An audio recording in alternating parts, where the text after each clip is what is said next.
He just called down fire from heaven, defeated 450 false prophets, won the greatest spiritual showdown in Israel's history.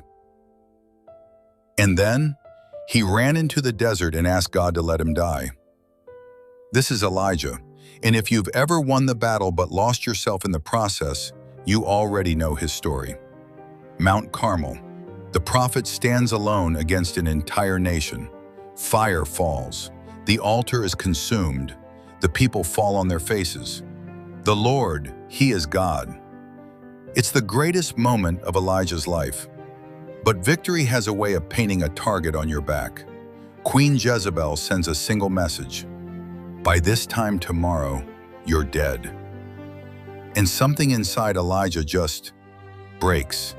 The same man who stood fearless before 450 prophets now runs for his life at the words of one woman. Not because he's weak, because he's empty. He walks a day into the wilderness, collapses under a broom tree, and prays the most honest prayer in Scripture. It is enough. Take my life, Lord.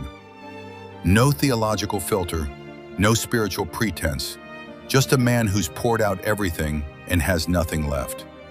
And here's what God does, and this changes everything. He doesn't lecture Elijah for lacking faith. He doesn't say, snap out of it. He doesn't rebuke him at all.